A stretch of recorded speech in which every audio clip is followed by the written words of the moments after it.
big shorts, big shirts, hats, tattoos. It's just like a culture thing, very like alley, thug, like gang culture. I'm recording you right now, so I don't forget what you're saying. Yeah. Okay. No, yeah, for I don't want to sure. miss like. Yeah, you know, for sure. Like I speak. think, you know, just really ingrained in like the time that I grew up. You know, being influenced by my homies that grew up in the '90s and the '80s. You know, it was always down to your shoelaces, your shoes always clean, your shorts always creased up. Like everything just had to be on point. You had to be matching. Everything was just methodical and in sync with one another. You know. And till this day, how I dress up here in Northern Cali is the way I dress in LA. It hasn't changed. I might have gone from like an XL to like a large, but it's still all the same. You know what I mean? I haven't changed the way that I dress. It's all just been how I've been throughout my whole life.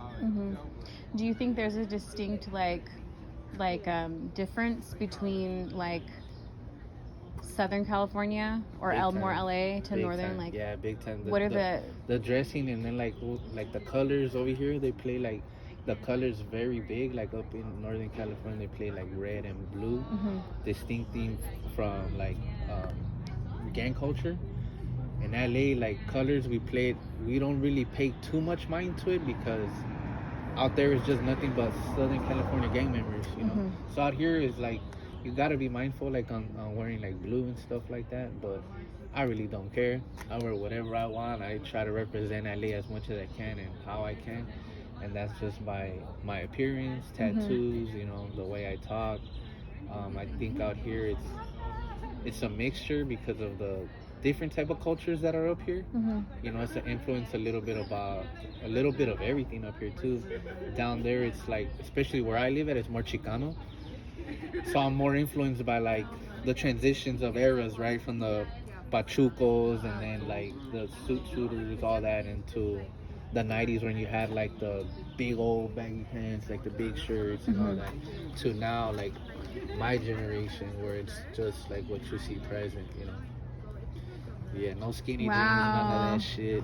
You just gave me so much shit right now, dude. Thank you so much. Like, Oh, yeah. like from the beginning and then all the way to the present. Like, you're very eloquent. You spoke very well. No, yeah, I could tell you, like, it's everything, like, for, like, growing up in LA, especially, like, around the Pachuco era, it was, like, everything just had to be on point from the... It was like a ceremony in a sense, you know, when you got up, you played your music, you cleaned your house, you played your music, your oldies, it was always oldies, and then bam, you started ironing your clothes, starched it up, creased up, like the crease, it was just like, you know, the tighter your crease was and very sharp, it was just like a sign of like masculinity, of respect, and like this person's looking real sharp, you know, and it said a lot about the person, you know, and I try to carry that even into, you know, my time right now, you know, because that's what I grew up on, you know, and I still do to this day. I, you know, crease up my gear, you know, make sure it's all clean always, you know, and it says a lot about an individual, how they carry themselves, right? You know, and being in LA, since it's like a melting pot of so many cultures, I think clothing and fashion, it speaks a hidden language, you know. It speaks a language within its own without even having to say anything. The way you dress just says a lot about you, and it communicates to others. Like the way I might dress will give out a signal to someone, like that person's from Southern California, he's not from up here, without even saying one word.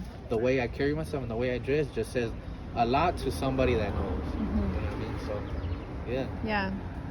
Do you think, like, historically, you know how you were talking about how it's very methodical, it's kind of ritualistic, like how you start from the beginning to the end.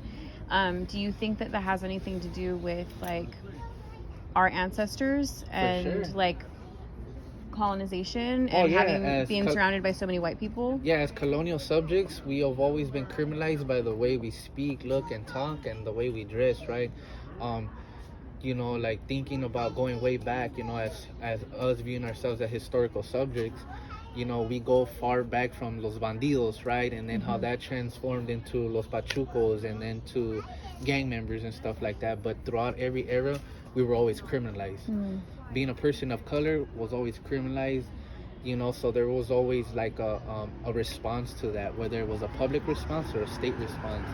So we took deep pride in the way we dressed, you know. It was our form of pride, but also our form of resistance, you know. It's like we were being beat up, you know. Our people were being beat up for the way they dress and for the way they look, you know. So it was a form of like Ike, you know, like this is who I am and this is what I represent and I ain't going nowhere, you know. And we took very deep pride in the way we dressed, you know. It was like a ceremonial kind of act, you know. It was very ingrained into someone's identity, you know. And I think it's important because throughout history we've been forced to assimilate, we've been acculturate, we've been, our every form of way of living has been criminalized. Just us being brown, you know, is criminalized, you know. So we always been indoctrinated that no, that's not the right way, but what really is the right way, you know what I'm saying? So I think, yeah, like hell yeah, like even when it goes up to tattoos, right? Like tattoos have always been an indigenous form of expression, you know, whether it was telling stories, whether it's telling about your cultural way of life. It's for some, it's a rite of passage, you know. So even that being criminalized, it says a lot, you know what I mean? So like me personally, like I love tattoos and I take deep pride in my tattoos, you know. And in a sense is a contradiction about social control, right? You defy your body by tattooing yourself in order to defy state control, right? But at the same time, getting tattoo also like prohibits you from, or makes it harder on you from gaining access to like employment, or the way you are approached by state, and the way you are policed just by simply the way you dress and the way you look, right? You know, it gives a model, a figure of what the good hombre is, right? You know, and the bad hombre. So these features and all that throughout time have been criminalized, you know, which throughout history have seen that, you know, children growing up, like they have been indoctrinated by so many others, like society, especially white society, that brown is not beautiful, you know. And tattoos is define your body. It's a sin, right? You know. So yeah, I could go on all day on this shit. Like my research is about tattoos and tattoo removal, so Yeah. I could go on forever. Well, I appreciate it so much. No, yeah.